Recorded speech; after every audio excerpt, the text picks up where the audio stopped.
तो दोस्तों स्वागत है आपका सीजन 2 के लास्ट एपिसोड में। सीजन 3 अभी निकल रहा है, अभी उसके कुछ कुछ चैप्टर्स निकलने वाले हैं। तो अप्रैल से सीजन 3 स्टार्ट होगा, ठीक है। तो चलिए बिना किसी देरी के अब वीडियो को शुरू करते हैं। तो जैसा कि पिछले एपिसोड में आपने देखा था कि सब चीज़ बिल्कुल सही चल रहा होता है, लेकिन अगर सब चीज़ सही सही चल जाएगा तो परंपरा टूट जाएगी। इसलिए बीच में आ चुके होते हैं कुछ लोग परेशान करने के लिए।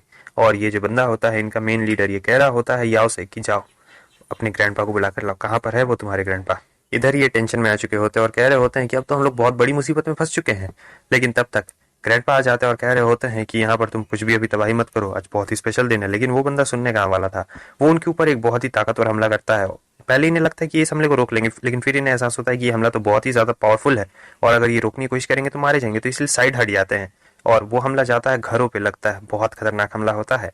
और ये हंसते हंसते कह रहा होता है तुम जैसा एक लो रैंक एम्पायर मुझसे लड़ने की कोशिश कर रहा है, जाओ जाकर ईगल एम्पायर को बाहर निकालो ताकि मैं उससे कुछ सवाल जवाब पूछ सकूं। मगर तब तक याव आ चुका होता है। वो कह रहा होता है कि आज मेरा बहुत बड़ा दिन है और तुम मेरे इस दिन को बिगाड़ने के लिए यहाँ पर आ गए हो। पता है मैं तुम लोगों को इतना मारूंगा, उसके बाद जाकर जेल में बंद कर दूंगा, फिर तुम लोग के बम सुझाव डालूंगा।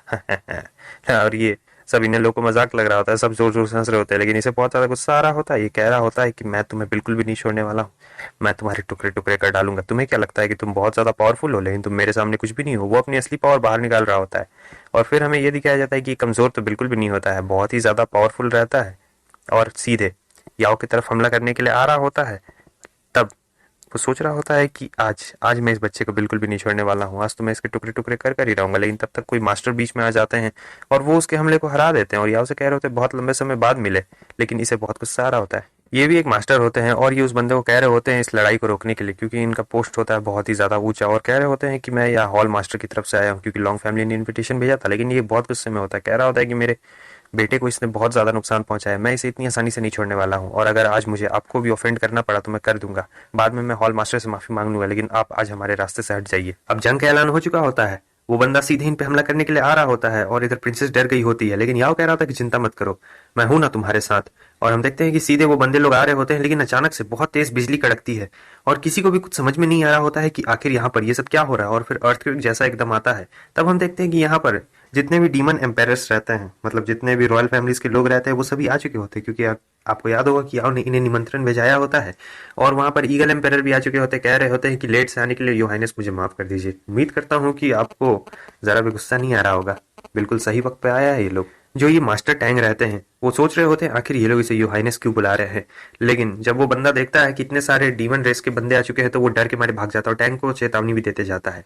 याओ उनसे कह रहा होता है कि आपको डरने की जरा भी जरूरत नहीं है, क्योंकि ये लोग यहाँ पर तबाही मचाने के लिए नहीं आए हैं, ये लोग यहाँ पर मुझे कॉन्ग्रेचुलेशन करने के लिए आए हैं, क्योंकि मैंने ही इन लोगों को इनवाइट किया था। आपको कोई भी टेंशन लेने की जरूरत नहीं है। और ईगल एम्पेरर भी कह रहे होते हैं अगर किसी ने भी आज योर हाइनेस की शादी में बाधा बनने की कोशिश की तो हम लोग उसे छोड़ेंगे नहीं, जान से मार देंगे उन लोगों को।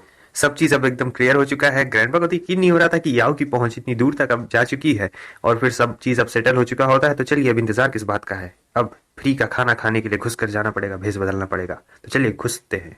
लेकिन वहां पर वो सभी लोग पार्टी कर रहे होते हैं, कुछ गिने चुने मेहमान ही रहते हैं, बहुत ज्यादा भीड़ इकट्ठा नहीं होती। और यहाँ पर याओ के लिए वो लोग बहुत सारे तोहफे भी लेके आए होते हैं, जैसे गोल्डन आर्मर और तरह तरीके की चीजें। और प्रिंसेस के लिए भी यहाँ पर जो पिकॉक रहती है वो कुछ स्पेशल टाइप के वस्त्र लेके आती है, मतलब कपड़े। और इधर ये लोग भी बहुत दुर्लभ दुर्लभ चीजें लाते हैं जो कि बहुत ही क्या अलग होता है। और ये सोच रहे होते हैं मास्टर वाह ये बच्चा तो सचमुच बहुत ज्यादा लकी है, इसे इतनी सारी खतरनाक खतरनाक चीजें मिल रही है। तब ये बंदा आता है, इसने थोड़ी सी पी रखी होती है, ये याओ को वो देने के लिए आता है, वो जो ब्लड एनर्जी बढ़ा देता है ना अंदर से, तुम लोग समझ जाओ वो जो अंदर से चुस्ती फुर्ती बढ़ा देता है।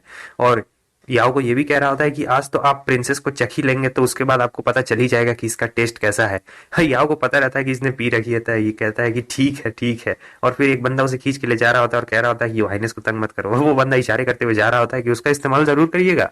इस तरफ हमें इन दोनों को भी दिखाया जाता है, खूब मजे कर रहे होते हैं एकदम, आज तो भाई का पार्टी है। तो तब बंदर आ जाता है और कह रहा होता है बॉस अब मैं और नहीं सह सकता हूँ, क्योंकि बंदर को ज्यादा चढ़ गई होती है तो वो ज्यादा बोल रहा होता है। तब प्रिंसेस आ जाती है और कह रही होती है ये बंदर तो बहुत ज्यादा बातें करता है जब इसे चढ़ जाती है। और कोई बात नहीं कोई बात नहीं, फिर वही प्यारी प्यार भरी बातें कर रहे होते हैं कि आज से मैं तुम्हारी पत्नी हूँ और वो। और इधर याओ सोच रहा होता है कि पहले मैं कैसा था और अब देखो अब मेरी जिंदगी कैसी बदल चुकी है। पहले मैं एक नकारा निकम्मा नल्ला था जिसे कोई भी पूछता नहीं था, लेकिन अब देखो मैं कहाँ पर पहुंच चुका हूँ। लगता है कि मेरा फ्यूचर अब पहले से बहुत ही ज्यादा अच्छा होने वाला है। वो लोग चांद को देख रहे होते हैं और इधर हमें कुछ चांदनियों को दिखाया जाता है जो कि चांदी को देख रही होती है। सब लोग दुखी रहते हैं, सब लोग नहीं, गिन चुन के 3-4 लोग, लेकिन इनसे भी ज्यादा कोई दुखी रहता है, वो अभी आने वाला है। और इधर हमें दिखाया जाता है ग्रैंडपा को, जो कि आज बहुत खुश रहते हैं, कह रहे होते हैं कि कॉन्ग्रेचुलेशन कॉन्ग्रेचुलेशन, बहुत ही ज्यादा खुशी का माहौल रहता है। और फिर गया था, याओ भी कह रहा था ठीक है चलिए चीयर्स किया जाए, लेकिन तब तक मून वहां पे आ जाती है। वो कहती है कितनी हैप्पी फैमिली है, इस फैमिली में मैं नहीं हूं, चलो ऐसे ही रहनी चाहिए ये फैमिली। मून को देखकर वो एकदम हक्का बक्का रह जाता है और उसके मुंह से आवाज ही नहीं निकल रही होती है। लेकिन ये जो होते हैं ये कह रहे होते हैं कि आखिर ये डीमन यहाँ अंदर कैसे आ गई, क्योंकि उसके अंदर से साफ साफ झलक रहा था कि वो शूरा डीमन रेस की है, क्योंकि उसकी पावर बहुत ज्यादा बढ़ चुकी थी। वो कहते हैं इसे बाहर निकालो, लेकिन याओ कहता है जरा 1 मिनट रुकिए। वो कहता है मून क्या ये सचमुच तुम हो, क्योंकि उसका अपीयरेंस चेंज हो गया था, कोई भी उसे जल्दी पहचान नहीं रहा होता है, यहाँ तक कि याओ की मॉम भी नहीं पहचानती है। मून कहती है कि चिंता मत करो, मैं यहाँ तुम लोगों को मुसीबत देने के लिए बिल्कुल भी नहीं आई हूँ, मैं तो बस यहाँ पर तुम्हें कॉन्ग्रेचुलेशन कहने के लिए आई हूँ। और फिर मून उसके शादी का एग्जाम लेती है और कह रही होती है कि तुम दोनों अच्छे से साथ साथ में रहना, उसके बाद एक बच्चे को जन्म देना और ऐसे ही हैप्पी लाइफ जीना। मुझे नहीं लगता है कि हम दोनों इस जिंदगी में कभी एक भी हो पाएंगे। और ये कहने के साथ साथ वो गायब हो जाती है।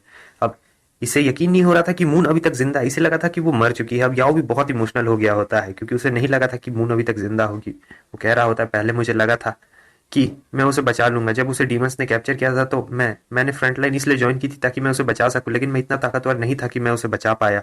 अब मुझे पता चला वो बस इस दिन का इंतजार कर रही थी कि कब वो पावरफुल बन जाए और मेरे पास आए, लेकिन नहीं, सब गड़बड़ हो गया। और मैंने तो ये कभी सपने में भी नहीं सोचा था कि वो यहाँ पर अचानक से आ जाएगी। आखिर मैंने ये क्या कर दिया, मुझसे बहुत बड़ी भूल हो गई। लेकिन प्रिंसेस उससे कह रही होती है तो आप उसके पीछे क्यों नहीं जाते हैं। असल में प्रिंसेस को इससे कोई भी शिकायत नहीं थी, वो चाह रही थी कि याओ जाए और मून को वापस लेके आए, क्योंकि याओ मून से बहुत ज्यादा प्यार करता था और प्रिंसेस भी अब उसे सपोर्ट कर रही होती है। तो याओ निकल पड़ता है अब मून को ढूंढने के लिए, और यहाँ पे सीजन 2 खत्म हो जाता है। सीजन 3 अप्रैल से शुरू होगा, वैसे हफ्ते में एक ही एपिसोड आने वाला है। और हाँ, अगर आपने मेरे बाकी कॉमिक नहीं देखा है जो न्यू कर रहा हूँ उसे जरूर देखना, बहुत मजेदार है। फिर मिलते हैं नए सीजन के साथ, तब तक के लिए बाय बाय।